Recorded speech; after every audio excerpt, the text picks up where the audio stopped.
The Assembly Committee on Government Affairs will come to order. Madam Secretary, please call roll.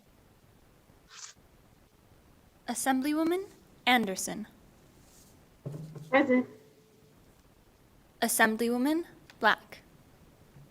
Here. Assemblywoman Brown May. Here. Assemblywoman Considine. Present. Assemblywoman Dickman. Here. Assemblywoman Duran. Here. Assemblyman Ellison. Present. Assemblywoman Martinez. Present. Assemblyman Matthews. Here. Assemblyman MacArthur. Here. Assemblywoman Thomas. Here. Assemblywoman Torres. Here. Chair Flores. Present. Madam Secretary, please let the record reflect all members are present. We have a quorum. Good morning, members. I hope you had a great weekend and you gave yourself an opportunity to get some rest, relax, and hang out with friends and family. That's always important. Don't forget to do that. And thank you for joining us a little bit earlier this Monday morning. And for those of you who were on that really late flight, I hope you got some good rest. As you all know, we have one item on the agenda today. But as always, I want to remind everybody to please keep your microphone on mute unless you are speaking and your camera is on at all times, unless you have to take care of some matter. Just make sure you give me a quick heads up. For those of you joining us virtually, members of the public, Nevadans, thank you for joining us as always. We look forward to your conversation and engaging with us. As always, I want to remind you that we'll be doing public comment at the very end of today's meeting. And if you wish to speak in support, opposition, or neutral, we'll do that after the presentation of today's bill hearing. So with that, today on the agenda, we have Assembly Bill 187. It's going to be presented by our very own Speaker Frierson, which designates the month of September each year as Ovarian and Prostate Cancer Prevention Awareness Month. I'll take this quick point of privilege just to say welcome back to our speaker. It's great to see you again, Speaker, here in the back of the building. And I appreciate you taking this opportunity to utilize your own story, your own healing, your own strength as an opportunity for all Nevadans to realize how important it is for us to do this and check up on ourselves. So Speaker, thank you. Welcome back to your committee. And at this time, we'll open up the hearing on Assembly Bill 187, whenever you're ready. Thank you, Mr. Chair and members of the committee. For the record, my name is Jason Frierson, Assemblyman for District 8 and Speaker of the Nevada State Assembly. I am here proud to present Assembly Bill 187 for your consideration. AB 177 would designate the month of September as Ovarian and Prostate Cancer Prevention and Awareness Month. Now, this is nationally already Ovarian and Prostate Cancer Awareness Month in September nationally, and this bill would align our state efforts, of course, with our national efforts. Based on an analysis from our own state biostatistician, Kira Morgan, excuse me, prostate cancer is the most common cancer among men here in Nevada and across the country, and the second leading cause of cancer-related deaths for men. Black men in particular are disproportionately affected by prostate cancer, with diagnosis and mortality rates significantly higher than any other race or ethnicity. Additionally, ovarian cancer is the fifth most common cause of female cancer mortality in Nevada and in the United States. In Nevada, ovarian cancer diagnosis is the highest amongst Asian women, though mortality rates are still highest for Black and white women. This year, the American Cancer Society estimates that across the country, over 248,500 men will be diagnosed with prostate cancer, and over 34,100 men will lose their lives from prostate cancer this year alone. Additionally, the American Cancer Society estimates that in 2021, over 21,400 women will be diagnosed with ovarian cancer, and over 13,700 women will lose their lives from ovarian cancer this year. Based on data from our own, our state biostatistician, 26% of prostate cancer and 73% of ovarian cancer is diagnosed late. Unfortunately, early detection and screening for ovarian cancer is rather difficult and has led to increased late diagnosis. The prostate cancer testing has fortunately become less invasive and has led to much earlier diagnosis. It's critical that we continue to bring awareness and advocacy to the cancers that impact our lives and the lives of our loved ones. It's critical that we normalize seeking medical attention and promote early detection. I chose to bring AB 187 for this session because of a personal story that I'm sure most of you are aware of by now. I just returned myself from an outpatient procedure last week to remove cancer tumors from my own prostate. So my story, in 2018, I was diagnosed late 2018 with trace amounts of prostate cancer. And I want to tell the full story to emphasize the importance of catching it early and how easy it is. I have a wonderful general family physician who suspected there were trace levels of blood in my urine and asked me to follow up and get further tests. So then there was a PSA test, a blood test that tests a protein in your blood that's associated with cancer. And that came back high for my age. I was 48 at the time, and it came back high for my age. So we had subsequent testing and monitoring, and it was decided that we would actively watch it. Many people may be surprised to learn that many men who have prostate cancer live their full lives and never know it. And so because it's typically not an aggressive form, if you catch it early and you can monitor it, then you can watch it. So the plan was to monitor my PSA and watch it. And over the next couple of years, it grew from a PSA of 2.5 to a PSA of 5. And then just last year, within a 2-month period, a 2-month window, it went from a PSA of 5 to a PSA of over 7, which prompted the need to take more aggressive action. And so I was fortunate that my doctor referred me to UCLA after having confirmed it in Las Vegas. As I said in an interview last week, there was a urologist. My urologist in Las Vegas was wonderful, helped me detect it. And I believe firmly that, as with many men and prostate issues, my doctor needed to get my attention. And so my doctor referred me to UCLA, and I just happened to qualify for a treatment that they had pioneered there for early detection of prostate cancer and treatment that I was able to qualify for. And so, I was able to have just the cancerous tissue removed through a freezing process, cryoablation. But I think my situation was unique in finding it early and being able to qualify for this pretty unique procedure. But more than anything, I've been overwhelmed with the outpouring of well wishes and support. It's truly been wonderful to see, and there are folks that say, I'm so sorry that you're going through this, and I say, nobody wants to go through this, but rather than be sorry, I'm going through, and I'm grateful that I caught it early. And I caught it early because I followed the advice of my doctors and followed up. So as an African American man, I know that I'm at a higher risk in and of itself. And I believe that there are folks from the American Cancer Society here today, folks from the cancer centers in Nevada, and a couple of folks that have some personal experiences to talk to you about the importance of screening, of getting your PSA done, of having your your prostate exam done, following your doctor's advice. But this prostate cancer in particular is so incredibly treatable that no one should die from prostate cancer. It's treatable. If you catch it early, you can prevent it from spreading, you can prevent it from growing, and through some side effects, depending on how advanced your prostate cancer is, you work through that.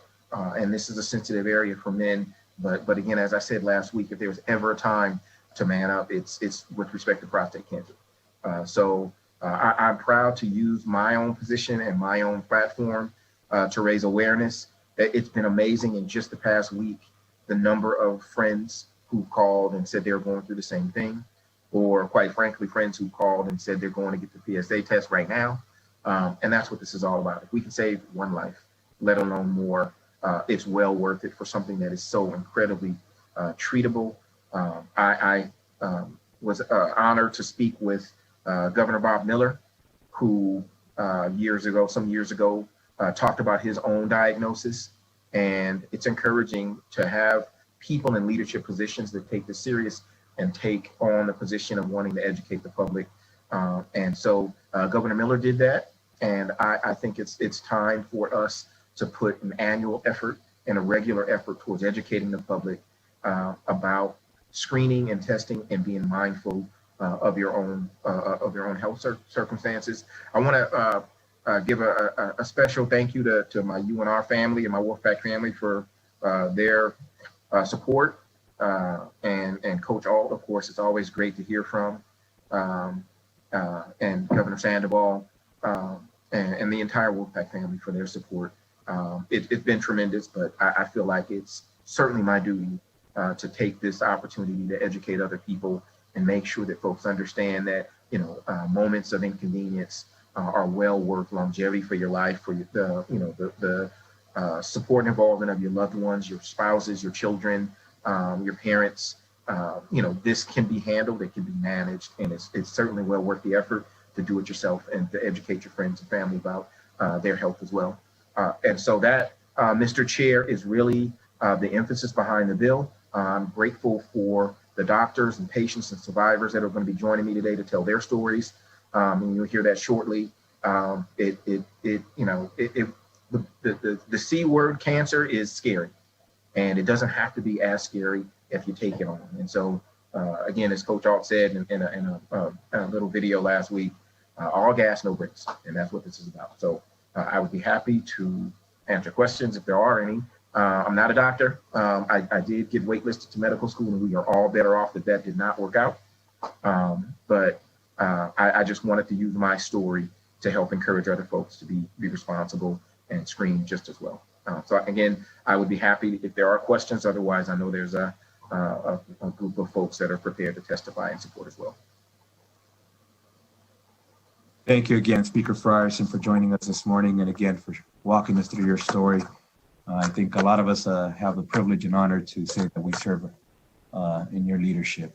So with that, we're going to go ahead and open it up for questions, and we'll start off first with Assemblyman Ellison, please. Oh, thank you, Mr. Chairman. I was kind of hoping that they'd get through the presentation, but I do have one. And Mr. Speaker, I thank you for bringing this forward, because awareness is such a major deal with cancer. We've had a lot of cancer in our family and lost my son to cancer. So I'm glad you brought this forward. And what I'm hoping is that Mr. Speaker, that the chairman will move this forward and spin the rules to get this out and get it on the floor for the proclamation, and then from there get it over to the Senate and get it out. I think this is something you don't want to sit on. I think you want to get it out, and mostly now, because there's a lot of people out there that's just letting this stuff ride, and they don't need to. They need to get in and get it checked. So thank you for bringing this bill forward, and I appreciate it. And I'm glad to see you back here again. Thank you. Thank you, sir.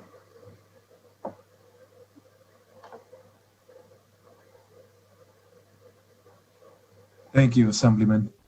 At this time, I'd like to go to Assemblywoman Black, please. Thank you, Mr. Chairman. I was actually going to make the same suggestion that Assemblyman Ellison made, and ask that we move this to a work session tomorrow. I believe we're allowed to do that, and hopefully get it on the floor for a vote on Wednesday or Thursday.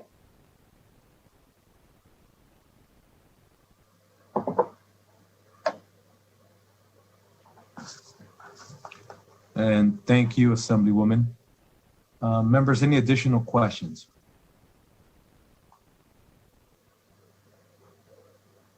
I don't see any at this time. Looking through the chat one more time. Members, if I accidentally skipped somebody, please feel free to unmute yourself. But seeing none, I'd like to go forward and invite those wishing to testify in support of Assembly Bill 187.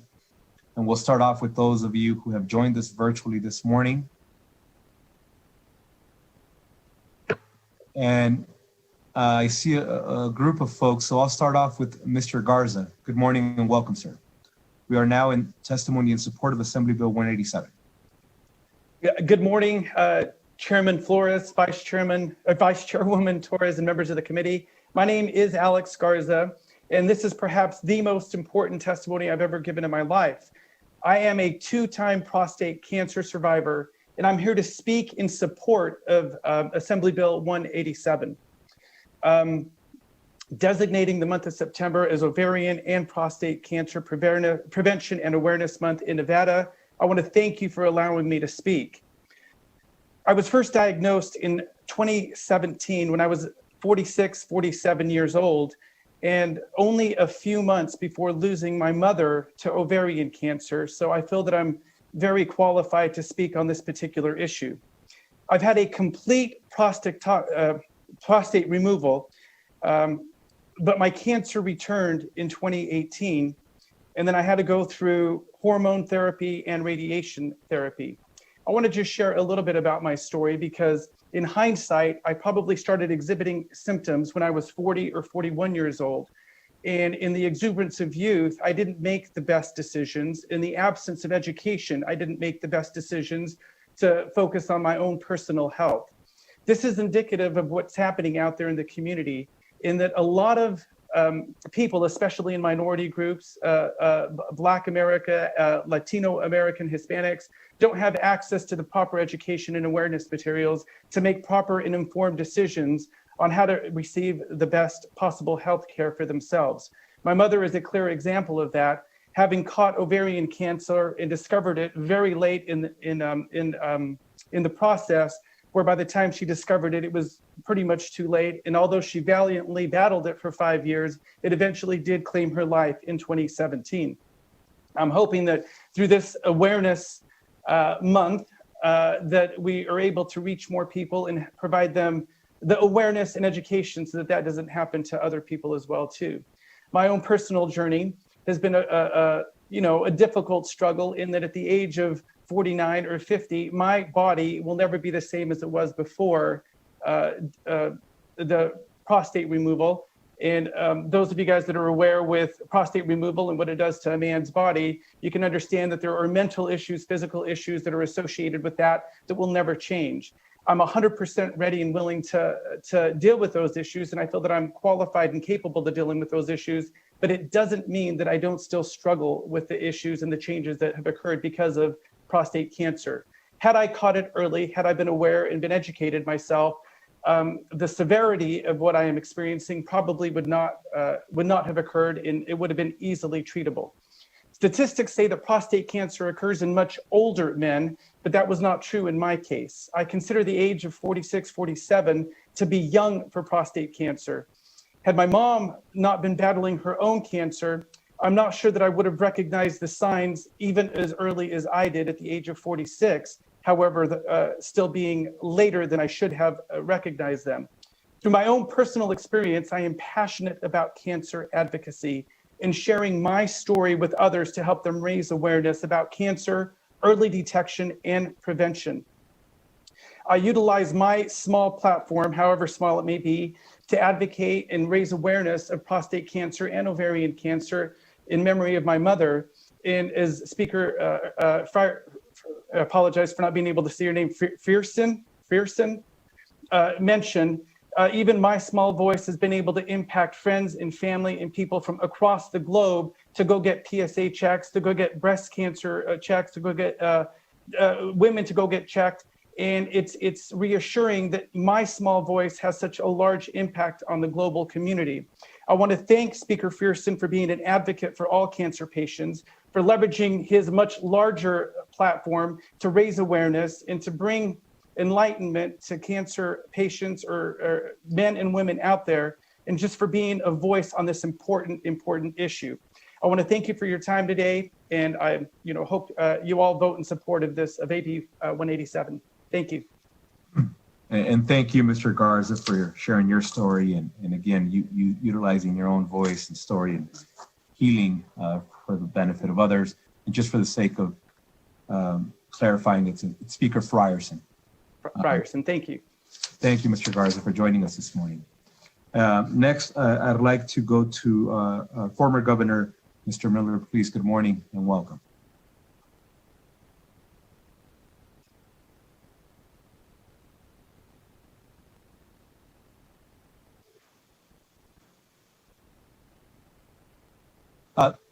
Governor, I believe you are on mute. I tried to unmute myself. There it is. Good morning, sir, and welcome. Good morning, Mr. Chairman and committee members.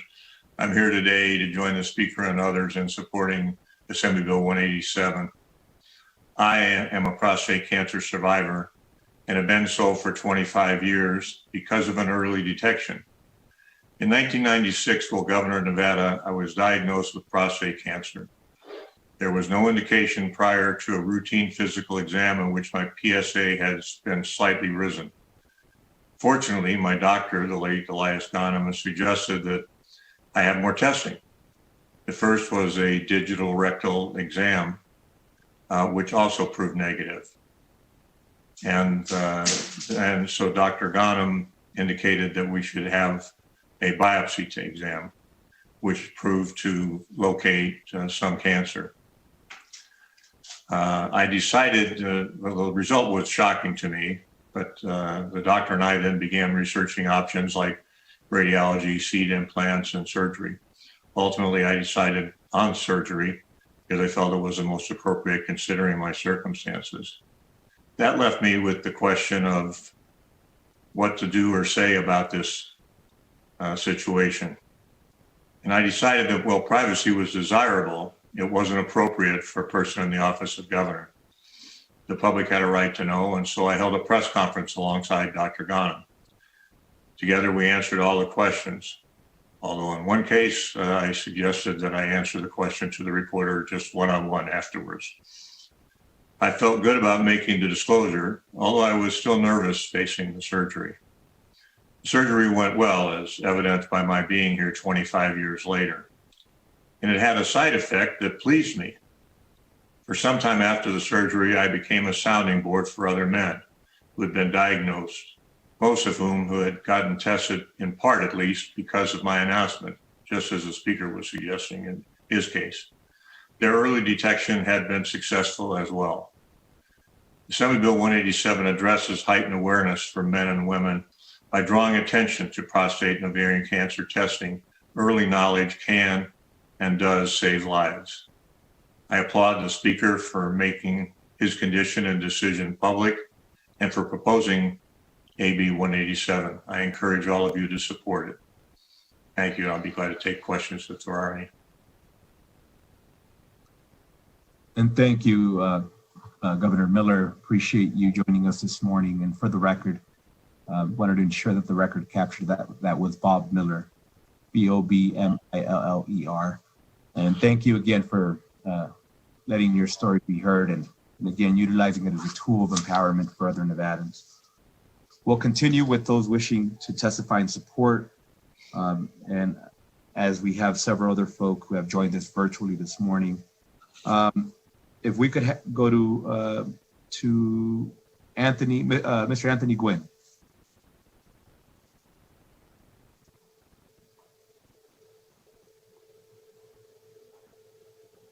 Dr. Anthony Gwynn.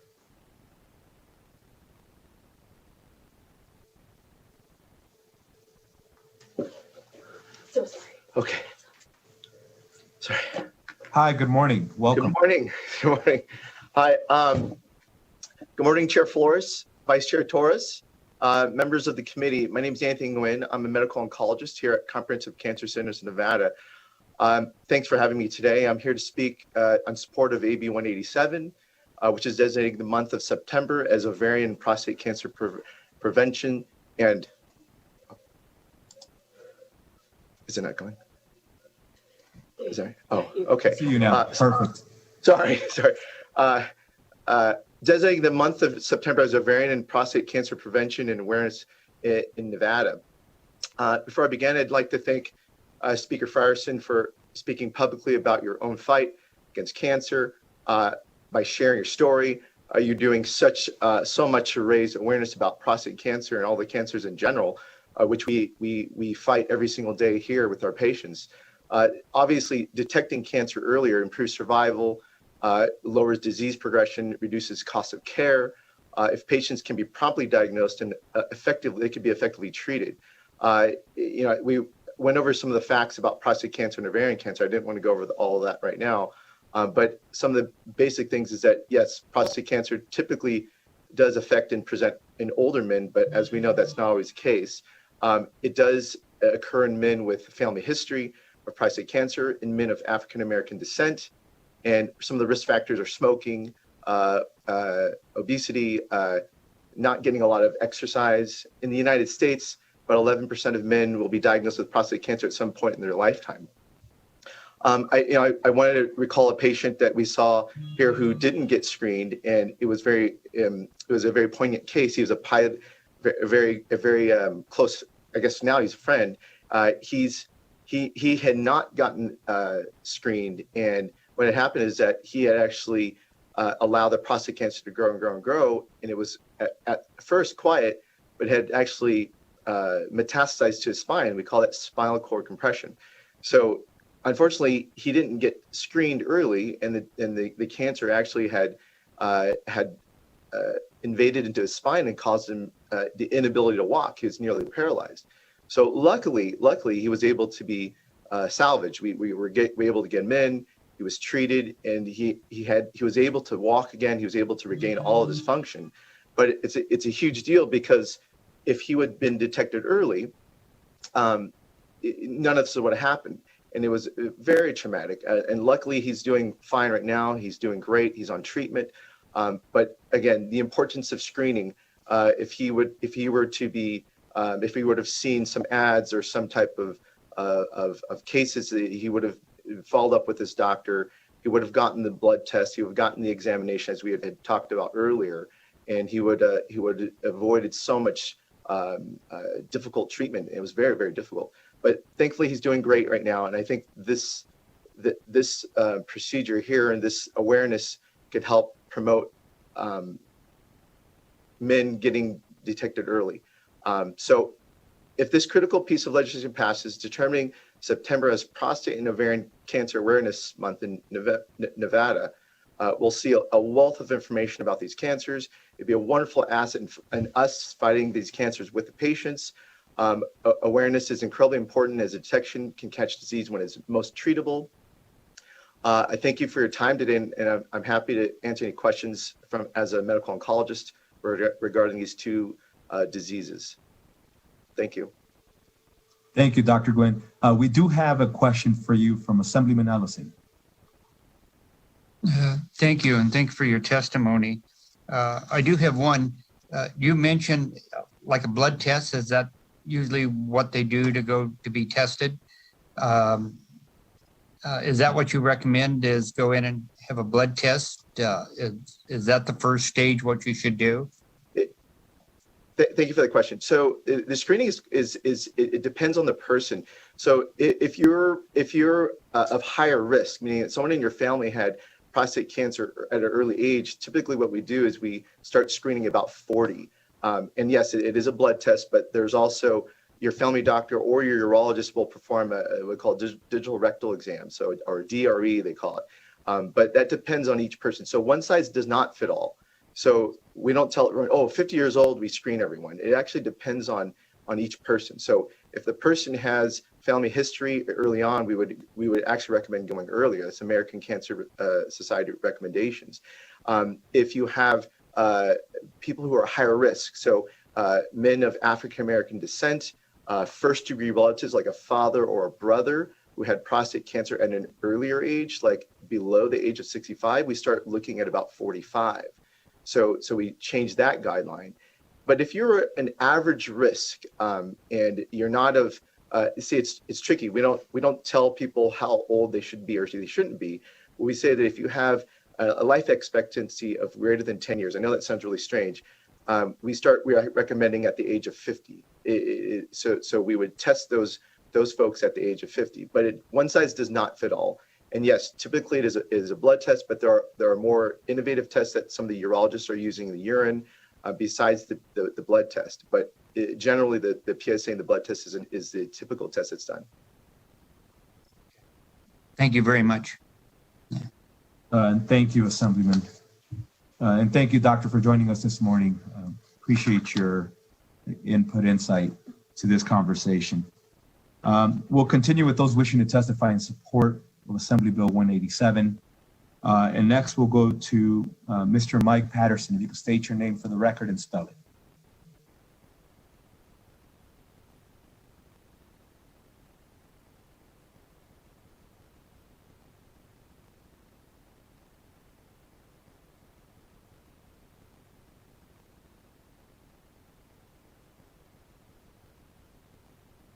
Good morning, Mike Patterson. Do you wish to testify in support of Assembly Bill 187? I'm sorry, I didn't recognize my name when you said it. Reverend, Good morning. good morning. I'm Reverend Michael Patterson. I'm a retired priest in the Diocese of Nevada with the Episcopal Church. And my story mimics many that you'll hear today with kind of a little twist to it, as Mr. Frierson knows. I was diagnosed in late 1999 as having cancer, and they had been following it for a number of years. I did do the PSA tests and everything you're supposed to do, especially after you hit 60. When I was first diagnosed, I wasn't sure I was going to do anything. I'm 72 years old now. I was 70 at the time. I went and got a second opinion, and that doctor said, if you're not going to treat it, you need to get your affairs in order because you have about 18 months to live.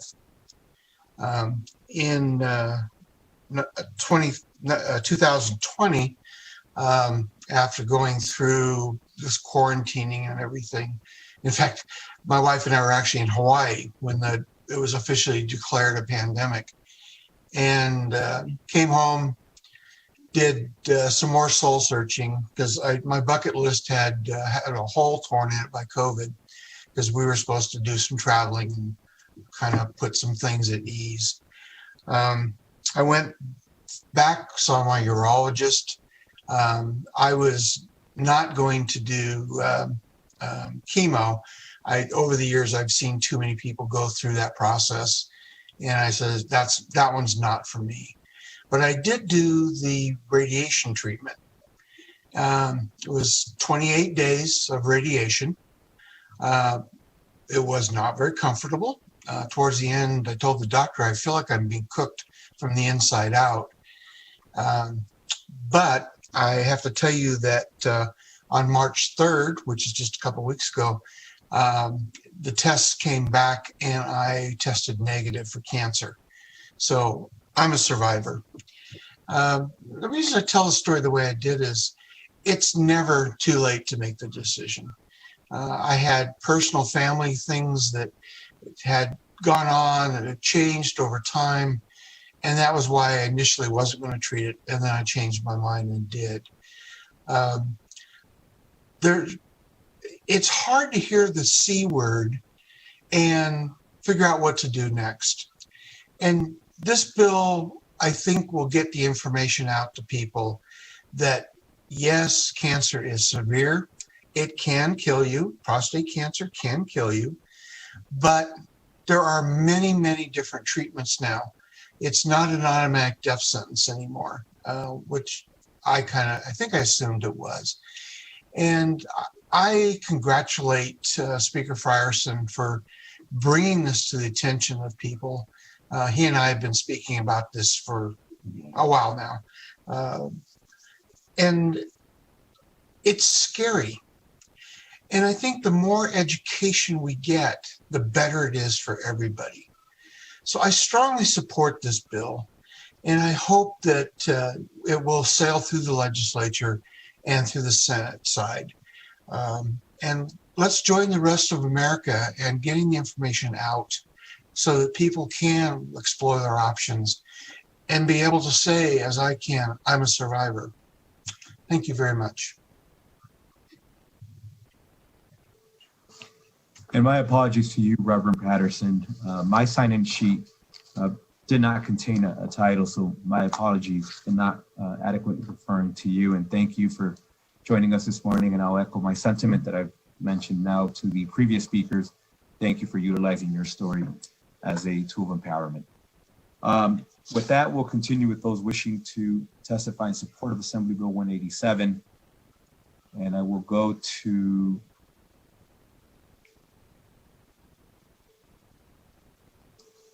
I see someone signed in, and you are presently a patient, if I'm correct. Helen, I need help with the pronunciation of your last name. I do not want to pay for that. It's Helen O'Hanlon. Okay, thank you. And I apologize. I did not want to have a creative way of a reading of that. So thank you for joining us this morning, whenever you're ready. Good morning, Chair Flores, Vice Chair Torres, and members of the committee. My name is Helen O'Hanlon, and I have ovarian cancer, a form called granulosa cell tumor. I am here to speak in support of AB 187, designating the month of September as Ovarian and Prostate Cancer Prevention and Awareness Month in Nevada. 14 years ago, I was in my mid-30s, successful general manager of a hotel in the hotel business, and looking forward to starting a family with my fiance. At the same time, I was experiencing bloating, missed menstrual cycle, and I had a cyst on my ovary. I sought guidance, advice from friends, peers, and a doctor, and everyone dismissed it as normal female issues. Many women experience in their mid-30s and probably just stress from work and planning a wedding. 6 months later, I had an emergency operation because the cyst ovary turned out to be ovarian cancer and had ruptured. In the last 13 years, I've had to battle my cancer, and it has returned over 8 times, and I'm currently living with tumors. 12 surgeries to remove ovarian cancer tumors from my abdomen, colon, and bladder. 3 different chemotherapies, the last one lasting 1.5 years, and currently on a chemotherapy pill, and 3 series of radiation. Due to the cancer and many complications and side effects of treatments, I never got my dream of starting a family. I've had to leave my career, and I'm now permanently disabled. I had all the classic signs of ovarian cancer.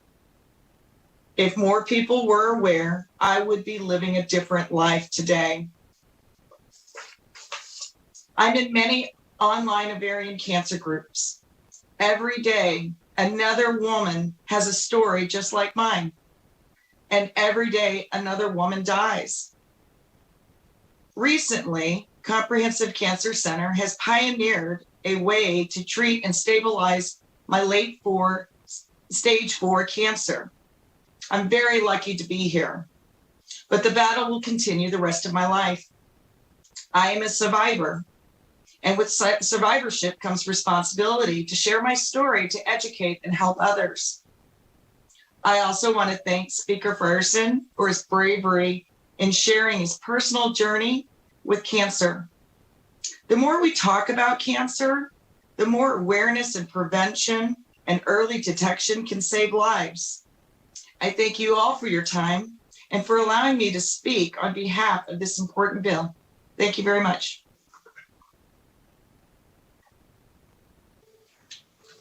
And thank you for joining us.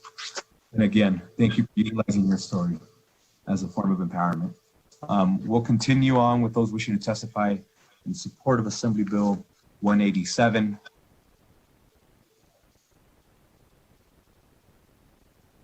And I am just doing one last look through our folk who have joined us virtually. And next I see John, is it Bilstein or Bilstein?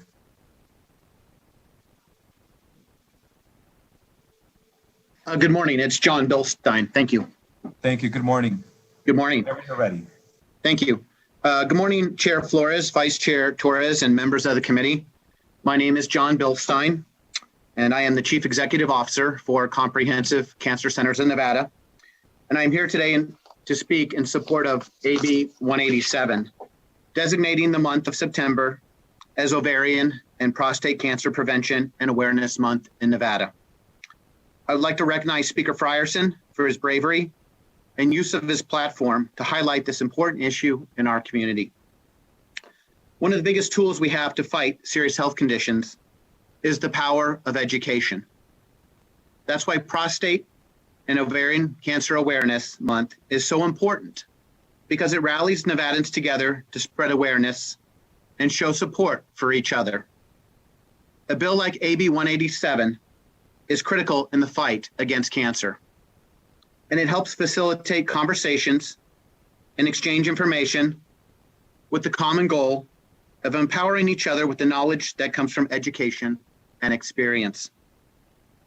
There are ways for Nevadans to get involved in the fight and raise awareness for Prostate and Ovarian Cancer Awareness Month by getting involved with the American Cancer Society, Nevada Cancer Coalition, Us to Las Vegas for Prostate Cancer, Prostate Cancer Foundation, Movember, National Ovarian Cancer Coalition, Foundation for Women's Cancer Centers, and even checking with our own comprehensive cancer website, cccnevada.com. This information we post regularly, updates every month. We challenge all Nevadans to be cancer advocates. The first step is raising awareness. I thank you for your time today.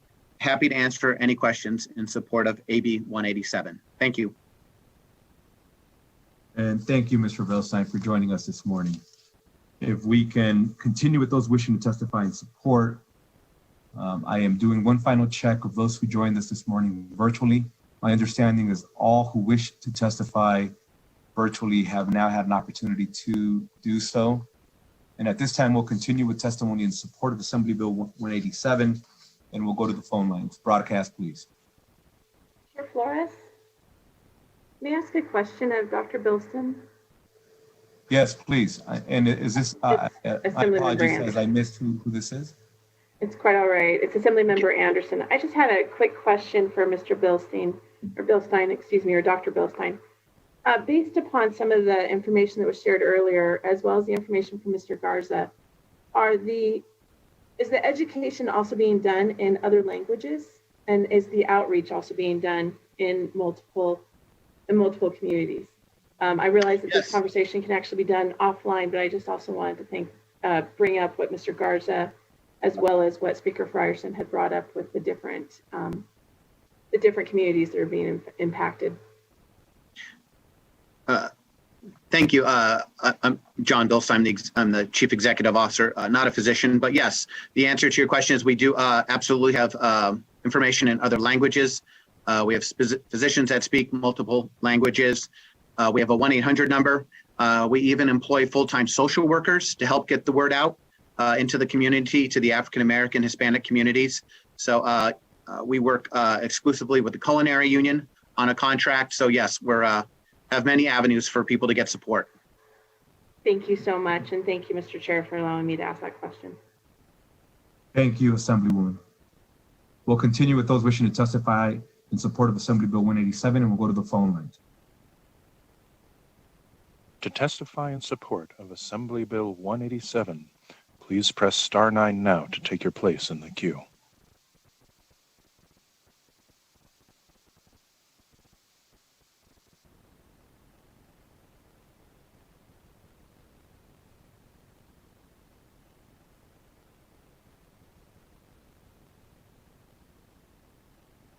Caller with the last 3 digits of 080.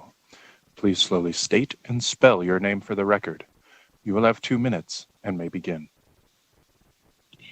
Thank you, Mr. Chairman. Susan Fisher, S-U-S-A-N, space F-I-S-H-E-R, with McDonald Carano speaking on behalf of the American Cancer Society Cancer Action Network. I'm pleased to speak in support of Speaker Frierson's AB 187, proclaiming my birth month, September, as Ovarian and Prostate Cancer Prevention and Awareness Month in Nevada. Mr. Speaker and others who spoke before me covered nearly all the stats I had in my notes, so I won't talk about all of those, but I will just say that prostate cancer is the second most common type of cancer found in American men and is the second leading cause of cancer death in men after skin cancer. But it often can be discovered early with a simple, non-invasive blood test. Nearly 70% of women diagnosed with ovarian cancer will die of the disease. Ovarian cancer often has no symptoms in the early stages and then tends to go undetected until it is spread within the pelvis and belly, as you heard earlier in testimony. The glimmer of good news is that ovarian cancer incident rate has declined in the U.S. by 1 to 2% per year from the mid-1980s through 2017. There are currently no proven screening tests for ovarian cancer, although clinical trials to identify effective strategies are underway now. AB 187 helps raise awareness of these diseases, which is one of which is very highly successfully treatable. If raising awareness encourages one man or one woman to talk to their doctor about their own risk factors, then it is worthy of our time here today. For more information and stats, please go to cancer.org. I thank our speaker, who may have been number 2 on the field at UNR, but is certainly number 1 now for raising awareness of this important issue. Thank you. And thank you for joining us this morning. We'll continue with those wishing to testify in support of Assembly Bill 187. Caller with the last 3 digits of 101. Please slowly state and spell your name for the record. You will have 2 minutes and may begin. Hi, good morning. My name is Lisa Sherrick, Lisa Sherrych. I am the administrator for the Division of Public and Behavioral Health. And on behalf of the Department of Health and Human Services, I would like to first start by thanking Speaker Frierson for sponsoring this incredibly important bill. Ovarian cancer is the 5th most common cause of female cancer mortality in Nevada and the United States. It is also the 10th and 11th most common cancer amongst women in Nevada and the U.S. respectively. In 2017, the latest year for which incidence data are available through the Centers for Disease Control and Prevention, in the U.S., 20,452 new cases of ovarian cancer were reported, and 14,193, or 69% of these women died. For every 100,000 women, 10 new ovarian cancer cases were reported, and 7, or 70%, died of this cancer. Over the past 40 years, the death rate for ovarian cancer has changed very little, and by the time ovarian cancer is detected, it is already in stage 3 in nearly 51% of the patients. Unfortunately, there is no current reliable screening test for ovarian cancer. Among men, prostate cancer is both more common and more fatal. In both Nevada and the U.S., cancer of the prostate is the leading cause of cancer among men. 2017 U.S. data shows for every 100,000 men, 107 new prostate cancer cases were reported and 19 men died. As well, Nevada's age-adjusted rate is 95.5 per 100,000. Data from 2012 through 2016 shows that African American men were 1.7 times more likely to have new cases of prostate cancer and are twice as likely to die from prostate cancer than non-Hispanic white men. Designating the month of September annually to bring heightened awareness to ovarian and prostate cancer encourages conversation, mindfulness, and support to individuals living with these health conditions, as well as a deeper understanding by the community on reducing adverse health outcomes by early screening, awareness of possible symptoms, speaking with their doctor, and living a healthy lifestyle. Thank you for the opportunity to testify in support of this bill.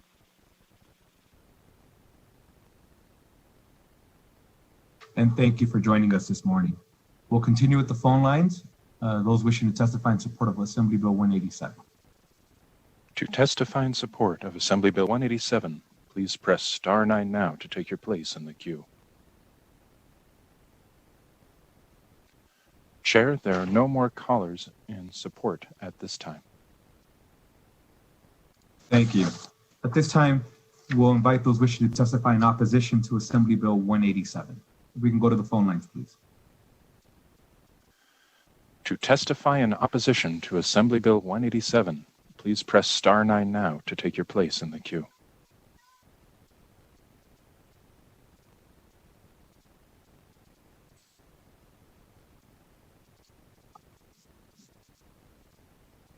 Chair, there are no callers in opposition at this time. Thank you. And lastly, we'll go to those wishing to testify in the neutral position for Assembly Bill 187. To testify in the neutral position for Assembly Bill 187, please press star 9 now to take your place in the queue.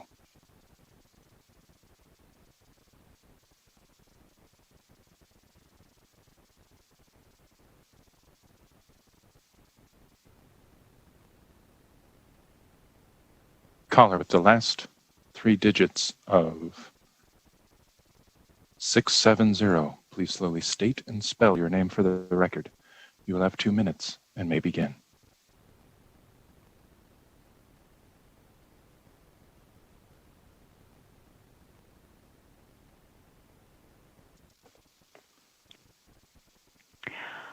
Caller with the last 3 digits of 670, please slowly state and spell your name for the record. You will have 2 minutes and may begin. For the record, Carrie Harrington, CARIHERINGTON.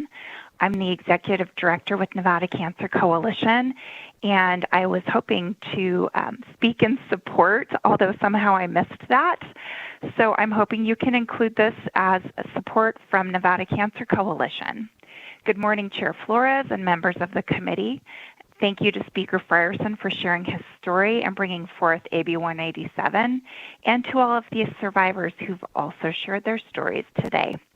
You've already heard much of the data, what this means to our state, as estimated by the American Cancer Society, is that in 2021 alone, we will lose 430 of our family, friends, colleagues, and neighbors to these 2 cancers combined. Partners across Nevada, which you heard about earlier, are working to provide education and awareness, encouraging men to have the conversation about screening with their healthcare providers and loved ones, and to raise awareness of the signs and symptoms for both ovarian and prostate cancer. We're looking forward to expanded efforts in September and beyond. And again, we wholeheartedly support AB 187. Thank you. And thank you. We'll make sure that the record reflects that that was testimony in support of Assembly Bill 187. At this time, we'll go back to those wishing to testify in the neutral position to Assembly Bill 187.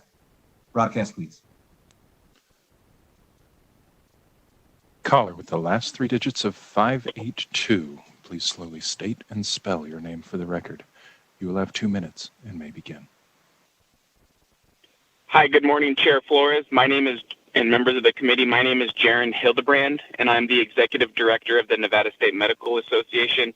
Like the caller before me, I'm wholeheartedly in support of this bill.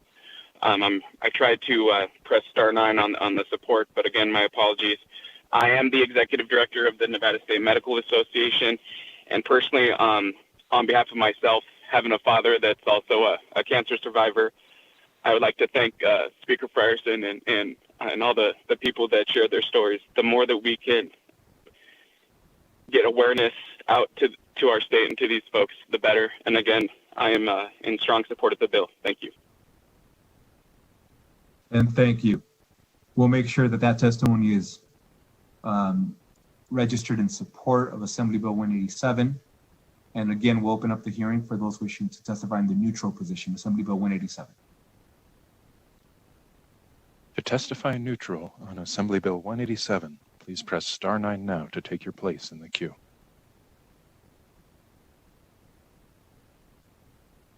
Chair, there are no more callers in neutral at this time. Thank you. We'll go back to Speaker Frierson. Any closing remarks you may have?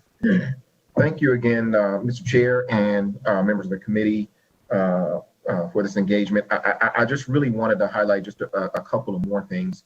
I would be remiss if I didn't acknowledge the toughest person I know is all 4 foot a little bit of Mama Frierson, who is a tough cancer survivor. Having cancer run in your family, makes it that much more important.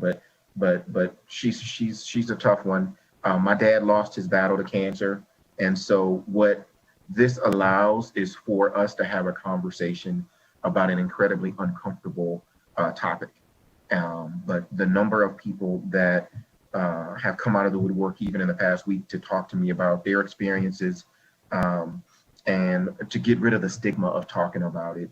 As you heard earlier, with ovarian cancer, if it's dismissed as just some other thing and not addressed when symptoms arise, this is why it's so important for us to talk about it and to be comfortable talking about it. As Governor Miller indicated, there may be some questions that are more appropriate for offline, but it's just incredibly important to talk about it, to be comfortable with it, and be willing to be vulnerable. I also appreciated the testimony regarding the fact that this is, psychological as well and emotional, and there can be depression and there can be other things associated with being diagnosed and with having to face some of the potential side effects. As you all can see, I got a couple of little people that we got to stick around for. So I thank you all for your attention and for your support of such an important thing.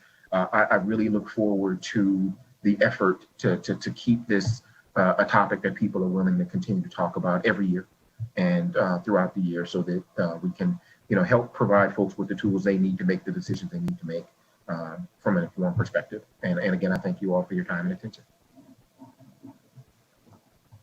Speaker Frierson, I believe we do have a question from Assemblywoman Dickman.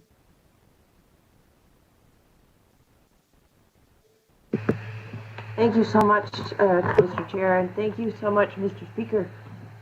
This was really hard for me to listen to today, because my dad, when he received his diagnosis, he chose to ignore it because he didn't like the treatment options. And so things did not go well from there. But anyway, my question for you is, would you consider accepting others of us to sign on to support your bill, to be sponsors? Absolutely. Again, for the record, Jason Frierson, thank you for sharing your story about your father. Mike Patterson, who testified earlier, and of course, I've known Reverend Patterson for a long time from Reno, but his son is a neighbor of mine, and this came up casually, and we've got to talk about it. As Reverend Patterson indicated, he initially decided not to do anything and was given 18 months, and here he is today, cancer-free. And so it was not easy. My experience, having caught it, so much earlier, was not that of his, but he's cancer-free. And I think it's just so important that, we break down these barriers and are willing to talk about it and to be supportive. There are men that struggle with some of these decisions and some of the potential side effects. And there are women that struggle with, dealing with it and not discounting it or having it discounted as just, something that women go through. And so, again, having the conversation and being willing to talk about it is a huge step forward. And I'm looking forward to Nevada being a leader in making sure that we make as many people aware of their options as possible and break down any fear and anxiety folks might have about having it addressed. Thank you so much. Thank you. Thank you, Assemblywoman. And again, thank you, Speaker Frierson. We appreciate having had the opportunity to engage in this conversation that will hopefully empower some Nevadans to go get screened and hopefully save some lives here. So thank you. At this time, I'd like to go ahead and close out the hearing on Assembly Bill 187. And it is my understanding that it is the wish of the committee to suspend, or better said, waive Rule 57.4, which a lot of us refer to the 24-hour rule. As you know, it must be unanimously done. So in order for us to ensure that this works, we all have to be on board. But with that, at this time, I'd like to entertain a motion to waive Rule 57.4. So moved, So Danny moved. Black. Second, Assemblywoman Torres. Assemblywoman Black has made the motion to waive Rule 57.4, and Vice Chair Torres has seconded that. Members, any discussion?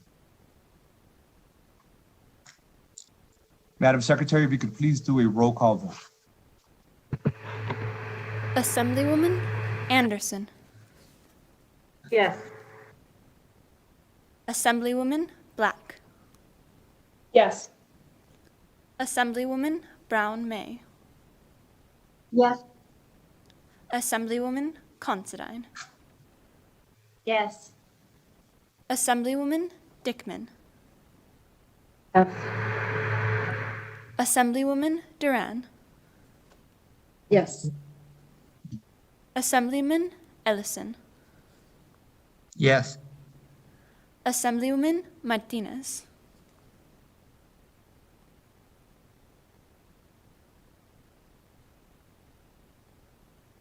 Assemblywoman Martinez.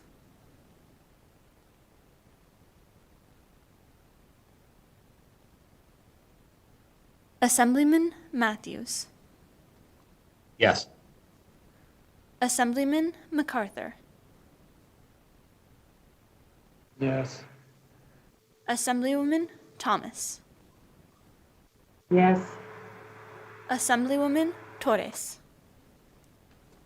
Yes. Chair Flores. Yes. Please let the record reflect that Assemblywoman Martinez is absent, excused from this vote, and the motion carries unanimously. Thank you, members. And then at this time, I'd like to entertain a motion to amend and do pass Assembly Bill 187. And the amendment would be to add Assemblyman Ellison, Assemblywoman Dickman, Assemblyman Matthews, and Assemblywoman Black as co-sponsors. So moved. Second, Danny Black. First was Jill Dickman. Thank you. At this time, Assemblywoman Black has made the motion to amend and do pass Assembly Bill 187, with the amendment being to include Assemblyman Ellison, Assemblywoman Dickman, Assemblyman Matthews, and Assemblywoman Black. And we had a second from Assemblywoman Dickman. Is that correct? Yes, thank you. Thank you. Members, any discussion? Seeing none. I do, if I may. Assemblyman Ellison, please. Mr. Chair, I really think that everybody in this facility should sign on as co-sponsors to something like this that is so important. And this is not a partisan issue. This is about those that we love to save. So we'll bring this up at the caucus today, if you don't mind, because to me, this is something that everybody should stand behind. Thank you. Thank you, Assemblyman. Members, any other discussion? Yes, Vice Chair Torres. Vice Chair Torres, please. Thank you, Chair. And I really want to thank the Speaker for bringing this piece of legislation. This hearing has been emotionally tolling on me. I grew up, and my mom is a two-time cancer survivor with ovarian cancer. And so I appreciate this conversation because we don't talk about ovarian or prostate cancer enough. And it's very important that we continue to have this dialogue in our communities and that we advocate for individuals to get screened. Thank you, Vice Chair Torres. Members, any additional discussion? Seeing none, Madam Secretary, if you could please do a roll call vote. Assemblywoman Anderson. Yes. Assemblywoman Black. Yes. Assemblywoman Brown May. Yes. Assemblywoman Considine. Yes. Assemblywoman Dickman. Yes. Assemblywoman Duran, Yes. Assemblyman Ellison, Yes. Assemblywoman Martinez, Assemblyman Matthews, Yes. Assemblyman MacArthur, Yes. Assemblywoman Thomas, Yes. Assemblywoman Torres, Yes. Chair Flores. Yes. Please let the record reflect, motion carries unanimously. And I will carry the floor statement myself for Assembly Bill 187. Thank you again, Speaker Frierson. Members, before we go to public comment, I wanted to very quickly note that this morning I received a committee BDR that we have to introduce. And the measure is BDR 20-784, which prohibits the governing body of a county or city from restricting the parking of certain vehicles on streets or in certain driveways and providing other matters properly relating thereto. Please recall that when we make a vote to introduce a BDR, we're simply saying that we allow for the measure to later be heard. You're not saying that you support the bill or anything like that.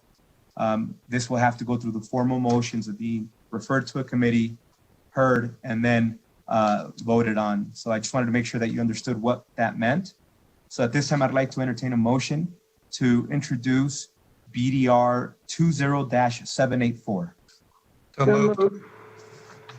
I heard Assemblyman Ellison. Assemblyman Ellison has made the motion to introduce BDR number 20-784. And I believe I had a second from Assemblywoman Dickman. Is that correct? No, but I will. No, who was the second? It was Thomas. Thank you. Sorry. Assemblywoman Thomas has seconded that motion. Members, any discussion? Seeing none, Madam Secretary, if you could please do a roll call vote. Assemblywoman Anderson, Yes. Assemblywoman Black, What is that? Assemblywoman Brown May, Yes. Assemblywoman Considine, Yes. Assemblywoman Dickman, Yes. Assemblywoman Duran, Yes. Assemblyman Ellison, Yes. Assemblywoman Martinez, Assemblyman Matthews, Yes. Assemblyman MacArthur, Yes. Assemblywoman Thomas, Yes. Assemblywoman Torres, Yes. Chair Flores. Yes. Carries unanimously. And next on the agenda, we have public comment. Broadcast, if we could please go to the phone lines to those wishing to testify and join us this morning for public comment. For those of you who intend to speak during public comment, please note that this is not a time to reopen a hearing or debate a hearing. This is an opportunity for you to bring forth any information you'd like or share any testimony that falls within the general purview of our committee. I want you to speak and we encourage you to do so. I just don't want you to try to entertain or reopen a debate or a hearing as that this is not an appropriate time to do so. So with that, we'll go to those wishing to testify and join us this morning for public comment. To take place in the public comment queue, please press *9 now.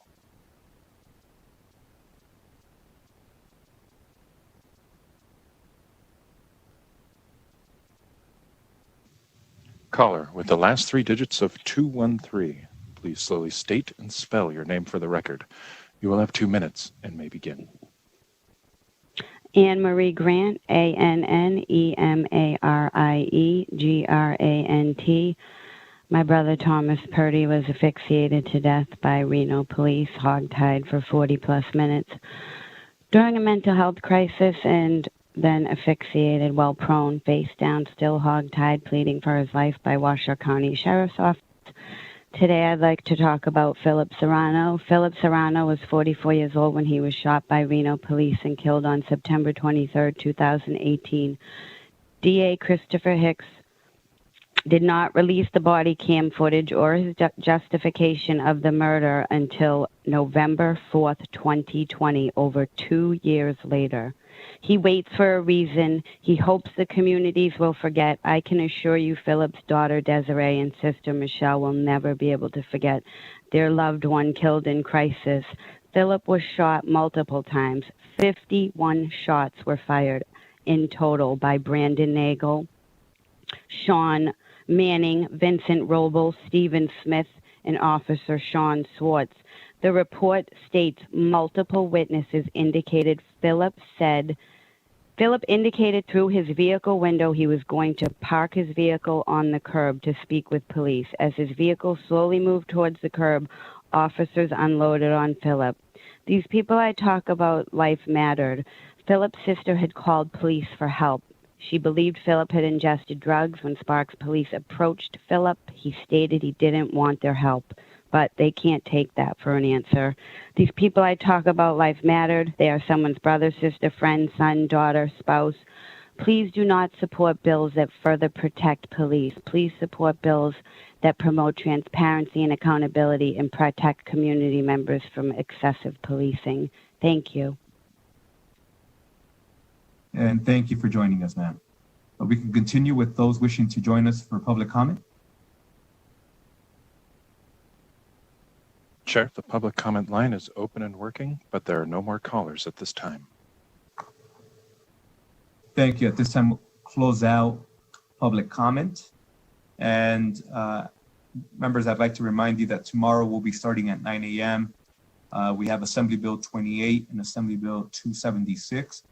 Please give yourself an opportunity to review those ahead of time and prepare questions and or reach out to the sponsor should you need to for any reason. We look forward to that dialogue tomorrow. And I wanted to thank all of you today for your participation and or better said, your willingness to slightly empower our speaker even a little bit more by working collaboratively to ensure that this moves as fast as possible. So with that, members, I'll see you tomorrow morning. Thank you all for your work today. This meeting's adjourned.